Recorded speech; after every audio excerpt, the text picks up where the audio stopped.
Hello friends, welcome back to Anvesha channel. आज हम लोग पढ़ेंगे हिंदी गज़ल।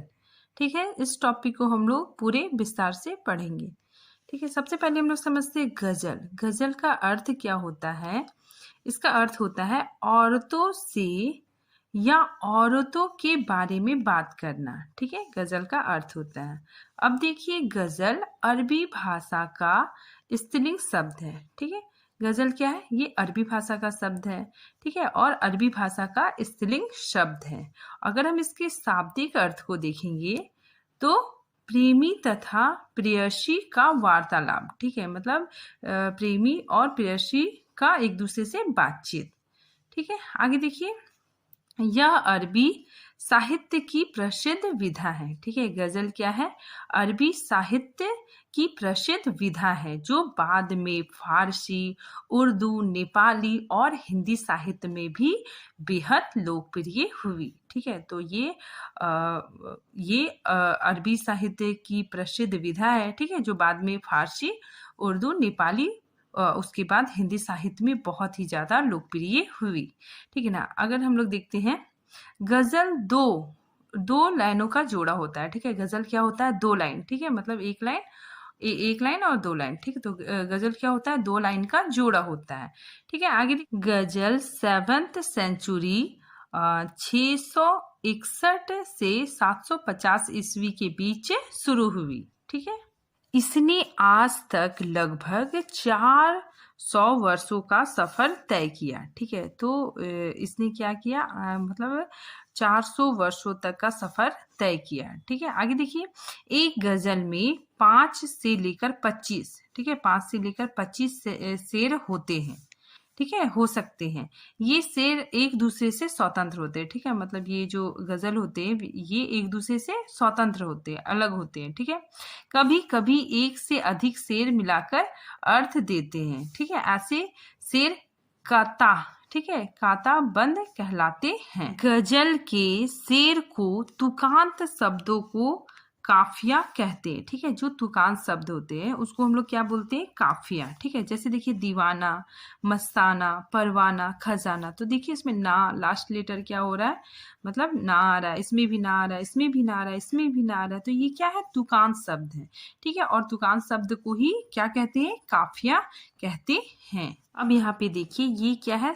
गजल लिखा हुआ है। ठीक है, शेर लिखा हुआ है। तो इसमें क्या है कि जो ये गजल में जो पहली पंक्ति होती है, ठीक है, ये जो पहली पंक्ति है ये क्या कहलाती है? मिसरा।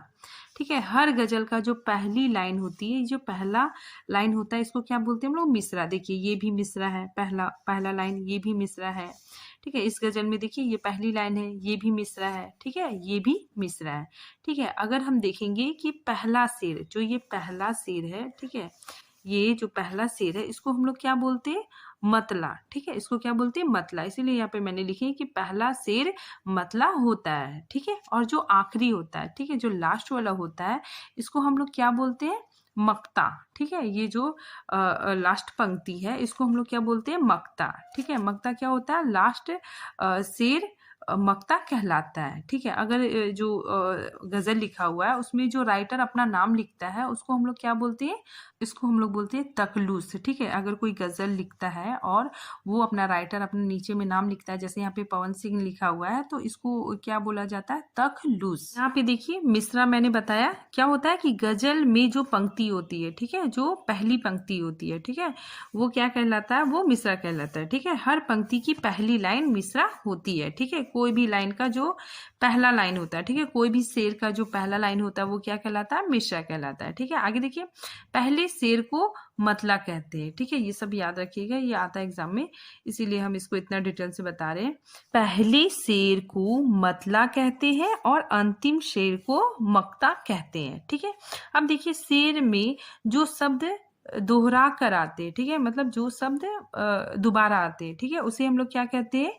रथिबा। ठीक है, उसे हम लोग क्या कहते हैं? रथिबा कहा जाता है। हिप। ठीक है, यहाँ पे देखिए, रथिब क्या होता है कि एक ही शब्द बार बार रिपीट होता है। ठीक है, उसे हम लोग क्या बोलते हैं? रथिब। जैसे देखिए, दुनिया, बार बार क्या होता है ना, शेर में दुनिया शब्द आया, फिर दुनिया शब्द आया, फिर दुनिया शब्द आया, तो इसी को हम लोग क्या बोलते हैं? रथिब। ठीक है। अब हम लोग देखते हैं तखलूस। ठीक है, तखलूस क्या होता है कि जो भी गजल लिखता है, ठीक है, वो लास्ट में अपना नाम लिखता है। ठीक है, वो क्या कहलाता है? तखलूस होता है। ठीक है, जैसे देखिए ये गजल है, इसको लिखा किसने? दुष्यंत कुमार। तो दुष्यंत कुमार ने अगर नीचे नाम लिखा तो ये क्या कहलाएगा? तखलूस। शेर के प्रत्येक पंक्ति में 28 मात्रा होती है। ठीक है, मतलब जो शेर जो लिखा जाता है वो 28 मात्रा की होती है। ठीक है, यहाँ पे देखिए, यहाँ पे 7 है। ठीक है, इसमें भी मात्राएं 7 है, फिर इसमें भी मात्राएं 7 है, इसमें भी मात्राएं 7 है, तो टोटल कितना हो गया? 28। ठीक है, फिर देखिए इसमें भी 7 है, फिर यहाँ पे भी 7 मात्रा, यहाँ पे भी 7 मात्रा, यहाँ पे भी 7 मात्रा, तो टोटल कितना हो गया? 28। ठीक है, तो ये जो है इसमें क्या होता है कि प्रत्येक पंक्ति में 28 मात्राएं होती हैं। ठीक है, अब हम लोग देखते हैं गजल की कुछ परिभाषाएं। ठीक है, कुछ यहाँ पे हम लोग गजल की परिभाषाएं देखते हैं। देखिए, हिंदी साहित्य कोश। ठीक है, हिंदी साहित्य कोश के अनुसार गजल का अर्थ नारियों से प्रेम की बात करना है। ठीक है, नेक्स्ट देखिए, फिराक गोरखपुरी। ठीक है, ये इनके अनुसार गजल अशब्द कविता है। ठीक है, गजल का मिजाज मूलतः संपन्नवादी है। आगे देखिए, शमशेर बहादुर सिंह। ठीक है, इनके अनुसार गजल एक लिरिक्स विधा है। ठीक है, जिसकी कुछ अपनी शर्तें हैं, अपनी प्रतीकवाद है और जीवंत परंपरा है। ठीक है, शमशेर बहादुर सिंह को कवियों का कवि कहा जाता है। ठीक है, ये याद रखिएगा, कवियों का कवि शमशेर बहादुर सिंह को कहा जाता है। अब हम लोग देखते हैं गजल के प्रवर्तक। ठीक है, देखिए कुछ विद्वान कबीर दास को, ठीक है, कबीर दास को हिंदी गजल का आदि प्रवर्तक मानते हैं। ठीक है, अब यहाँ पे देखिए डॉक्टर रोहित आस्थान के अनुसार, मतलब इनके अनुसार इन्होंने अमीर खुसरो को हिंदी गजल का प्रवर्तक स्वीकार किया है। ठीक है, कुछ विद्वान अमीर खुसरो को भी मानते हैं। फिर आगे देखिए, आधुनिक हिंदी गजल, अगर एकदम एग्जाम में क्वेश्चन आता है कि आधुनिक हिंदी गजल के प्रवर्तक कौन है, तो दुष्यंत कुमार को माना जाता है। फिर देखिए, अगर क्वेश्चन आता है कि हिंदी गजल के आदि प्रवर्तक कौन है, तो अमीर खुसरो है। ठीक है, अगर फिर क्वेश्चन आता है कि हिंदी आधुनिक के प्रवर्तक, ठीक है, मतलब आधुनिक हिंदी के प्रवर्तक कौन है, तो दुष्यंत कुमार। ठीक है, ये ध्यान रखिएगा कि आधुनिक हिंदी के प्रवर्तक कौन है, दुष्यंत कुमार। ठीक है, और हिंदी गजल के आदि प्रवर्तक कौन है, तो अमीर खुसरो। ठीक है, आगे देखिए, दुष्यंत कुमार का मूल नाम, ठीक है, वास्तविक नाम इनका क्या है? दुष्यंत नारायण त्यागी था। ठीक है, परंतु प्रारंभ में ये परदेशी तथा अनुरागी उपनाम से कविताएं लिखते थे। ठीक है, तो दुष्यंत कुमार शुरुआती दौर में परदेसी और अनुरागी उपनाम से कविताएं लिखते थे, और दुष्यंत कुमार को हिंदी गजल का सम्राट भी कहा जाता है। ठीक है, सबसे अधिक लोकप्रियता गजल के मामले में दुष्यंत कुमार को मिला है।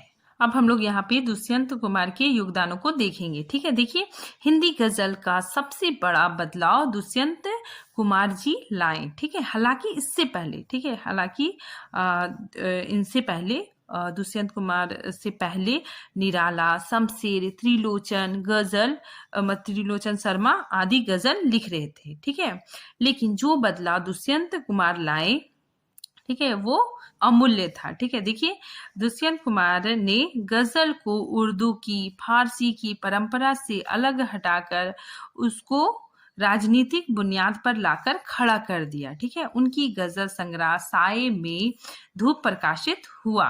ठीक है, आजादी के बाद हिंदी कविता में मोह भंग आरंभ हो गया। ठीक है, उसी का असर दुष्यंत कुमार की रचना छाया में धूप में देखने को मिलता है। ठीक है, आगे देखिए, दुष्यंत कुमार ने गजल को राजनीतिक की भाषा दी। ठीक है, तो ये सबसे इंपॉर्टेंट है कि दुष्यंत कुमार ने गजल को राजनीतिक की भाषा दी। ठीक है, गजल केवल मनोरंजन नहीं, प्रेम प्रेमिका का संवाद नहीं, हिंदी गजल की भाषा, उसका कथ्य और उसका लहाजा सब कुछ बदल गया। ठीक है, गजल की भूमिका बदल गई। ठीक है, गजल की भूमिका क्या हो गई? बदल गई। वो सिर्फ मनोरंजन की वस्तु ना होकर हिंदी साहित्य जगत में भी अपना योगदान दिया। ठीक है, देखिए, गजल मनोरंजन का साधन नहीं रही, बल्कि हिंदी साहित्य में व्यापक रूप से प्रयोग किए जाने लगी। ठीक है, अब हम लोग देखते हैं हिंदी के जिन रचनाकारों ने गजल को अपनाया। ठीक है, हम लोग यहाँ पे हिंदी के रचनाकारों को देखते हैं। ठीक है, देखिए कौन कौन थे।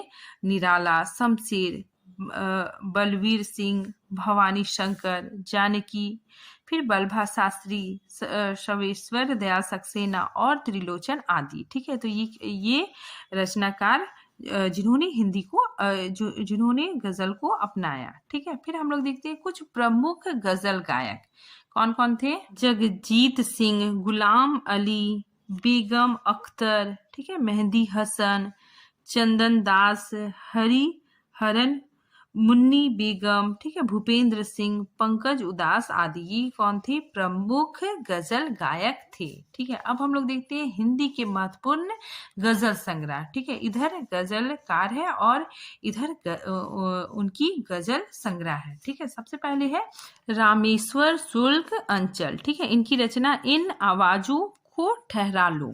ठीक है, नेक्स्ट है हरि कृष्ण प्रेमी। ठीक है, इनकी गजल संग्रह रूप दर्शन और रूप रेखा। आगे देखिए शमशेर बहादुर सिंह। ठीक है, ये बहुत इंपॉर्टेंट है, इनकी जो रचना है सुकून की तलाश। फिर नेक्स्ट है त्रिलोचन शर्मा, इनकी रचना गुलाब और बबूल। ठीक है, ये भी बहुत इंपॉर्टेंट है, एग्जाम में इससे पूछा जाता है। फिर देखिए दुष्यंत कुमार, ये तो बहुत ही ज्यादा इंपॉर्टेंट है।